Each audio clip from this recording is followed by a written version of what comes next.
So, as we all know, my first book is called Invisible Child, and that is already published. That is what I published before I enrolled onto uni. And during that time, I decided, whilst reading the first book, I said, wait, I think a sequel novel sounds a lot more better. And that is called There's Always Time to Forgive and Change, where the main character works on a new journey into becoming a counselor and helping people, still in the helping people process. This time, not much of a people pleaser, not much of there will be some flashbacks that where she thinks back to where there's some events happening in her life as she's 20 years old. But there will be flashbacks where she thinks back to her life, not her life in Pakistan, but when she went to family visit in Pakistan in 2017, or after when she came back. And I think I've kind of shared a little bit of a snippet, but no more snippets of my second book because I don't want to spoil it. The third book is actually called The Heart of a Mother, and this story was inspired by my own mom. She mentioned when I written and published Invisible Child, my first book, she kind of mentioned about things she's been through, and she was like, my mom, she did go to school. She was born in Germany, so she did go to school, but she struggled quite a lot in education, and she always struggled writing a book. So when she saw that I've written a book, said, "Oh, I could do." She gave me an idea for the third book. Well, I called it my third book, "The Heart of a Mother," is because my second book is already the sequel novel to my first book. So my third book is The Heart of a Mother.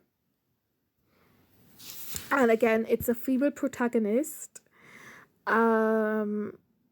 And this female protagonist is obviously based around my mom and what she's been through as a child. A lot more disturbing than what I've been through as a child, which I would never really want to go through it. But I see my mom has become a strong person now.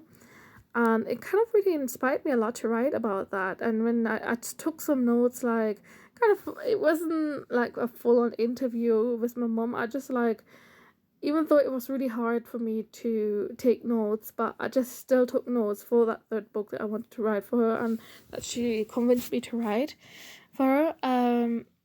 I think I'm also assuming you mean because of the video that I made yesterday. Now, this video that I made is based on, well, it has to kind of be, actually fifth book then, because my fourth book is again another female protagonist it's kind of like a historical fiction, the fourth book, Dark Secrets, because I think I haven't started writing dark snippets. I've only did, not illustration, but I've done the cover, which I kind of showed. I've done the character designs and what they all name and what the characters' names are, and the character development,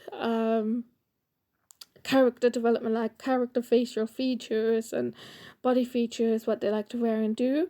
But I'm also cautious that I need to give them like corsets or like these big dresses, especially because it's back in the Tudor era during King Henry VIII's reign, and the protagonist is born in the year 1511. She was born somewhere in Germany, but they kind of moved when she was 7 years old, so that would be around 1509. They moved to England, and it's I was really inspired by Philippa Gregory, when I've read her book The Queen's Fool, but Dark Secrets is more of like a Muslim family. Well, Ella's father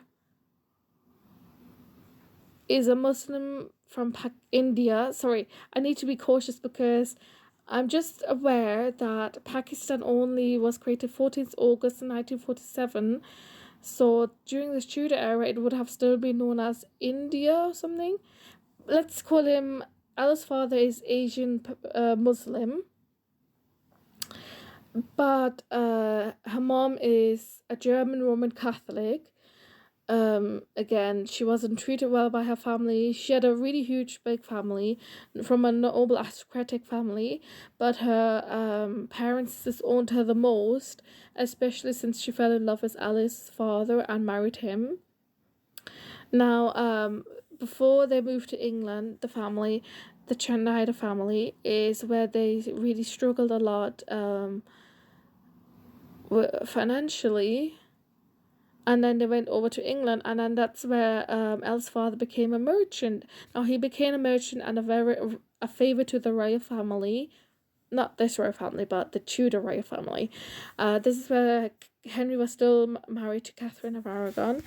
I'm also writing how Alice's father is very good and sneaky about hiding his true religion from everyone, and that's how he met Alice's sister. I forgot what Alice's sister was, because I know Alice was the main character, and Alice's love interest is not Alice's husband, but Lady Clarice.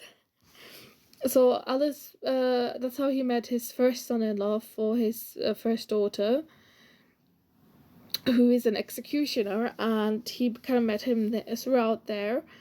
And he lied about the religion, so they kind of got married and had children. And Alice's sister, second older sister, remained single for the rest of the life. She became a cook at the Hampton Court Palace, but she never got married. She was really much of a tomboy, and no man really would show interest in her. Now, Alice came to court when she was around 17 years old, and she became lady-in-waiting to Catherine of Aragon, but during that time when she first arrived at court, yes, she became lady-in-waiting to Catherine of Aragon, but Henry was courting kind of Anne Boleyn at that time, or he was trying to make a divorce for him and Catherine, so can I marry Anne Boleyn? So she, but in 1530, Alice gets married around 1531 or 32, 31. I need to figure out the royal date, but I know 1531 Alice Schneider gets married to her husband. However, but when Alice arrives at court at the age of 17, she meets I think I mentioned this in a video, but like I forgot what the event was again. It was in Greenwich Palace, and there was an event, and that's where she first met Lady Clarice, and that's where she felt like a little bit more attracted to Lady Clarice, and later they develop a friendship. But Lady Clarice pushes Alice away once Alice gives her a kiss on the mouth. And later in 1531, Alice thinks, oh yeah, I need to, I'm a lady in waiting, and then my father's found a husband for me. So in 1531, she gets married, and yeah, in 1532, she has her first daughter, named after Lady Clarice. And then in 1533, around that time, Alice became... Catherine of Aragon was already sent away, the divorce went through, and also she became lady-in-waiting to Anne Boleyn.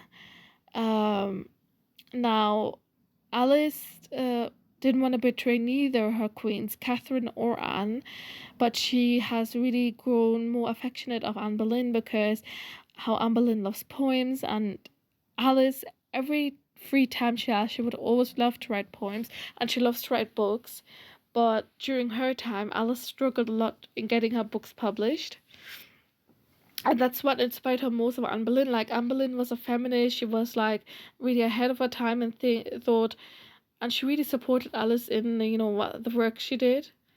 And 19th of May, 1536, when Anne Boleyn gets executed, that is the one hardest the most for Alice, because she really looked to Anne as a mentor, but she still also the love between Lady Clarice and Alice was fixed when Alice got married in 1531, and Alice's second older sister mentions that to Clarice.